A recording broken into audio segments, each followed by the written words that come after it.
Playing cards. Playing cards. I can't avoid them.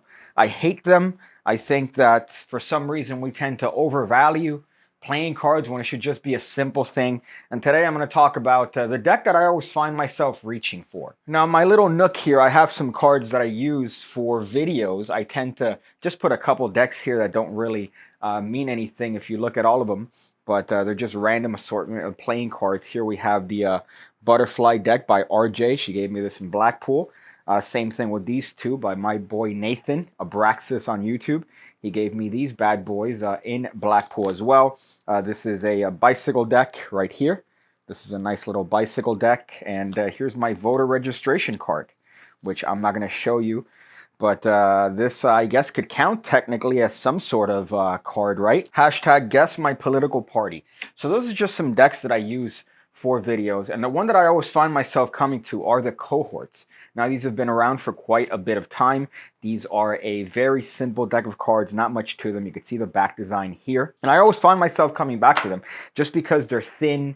They're this crushed stock. Look at how thin that is. That's an entire deck of playing cards. That's actually about, I would say maybe half, if I'm hyperbolic, of what a normal deck is. Like one of those Theory 11 decks are like this thick, and the old Copac cards are like this thick, almost as thick as my penis. But these are very thin. Now, there are certain slights that these really don't help with. For example, dribble doubles is one of my favorite ways of getting a double lift, as you can see from the virginity there, right? 2 cards, my friends.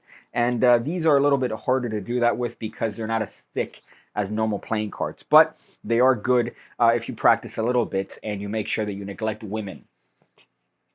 Or men. You can see that these cards are pretty dirty because I tend to use them. I have more of them, but I go for using the same deck because it's what I have around me. And you can see that it still fans nicely. It still spreads as if it's new. The only thing is that it just has a little bit of discoloration from use. And I don't know, I just tend to find myself using these cards more so than others.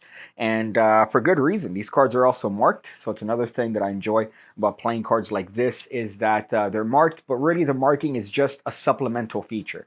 It's not a main feature. The main feature is the feel, the nice way the deck spreads, the actual finish, and the marking just happens to be there. And the marking is really good. It's one of these readers. It's not one of these terrible things that you have to decipher based on what it's aimed. It's a great thing. The only problem is that they're reversed. So you see the, for example, in this card, it's the 7 of spades. For some reason, some genius decided to put the suit first and then the value. Why would you do that? I don't understand that. It'd be better if you see the value first and then the suit, but that's just me. And they're pretty big. You could read them pretty far away, so you could actually see them from a fairly good distance. And what I like, too, is that they're in the upper corner. You see that? They're in the upper corner. So that if you happen to be spreading the cards, you could quickly peek at what the card is and know what it is without the participant being the wiser. Great little feature there.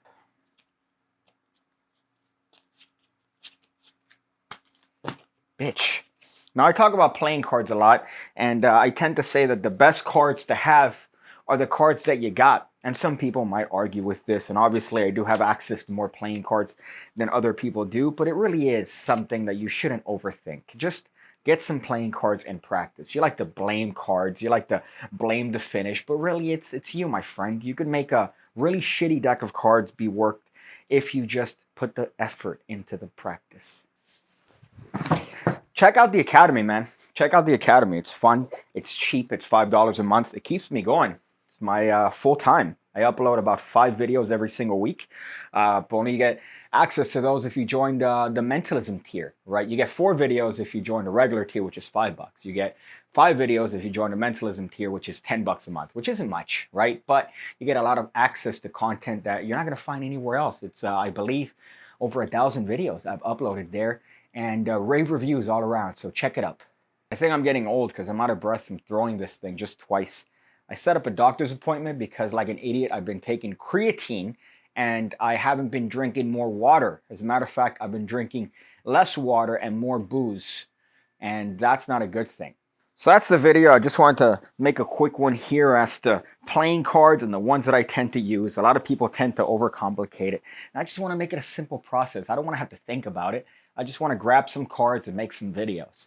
So make sure to do all the things that people do when it comes to videos. right? They tend to watch, they tend to subscribe, they tend to, I don't know, like it and do all the other things.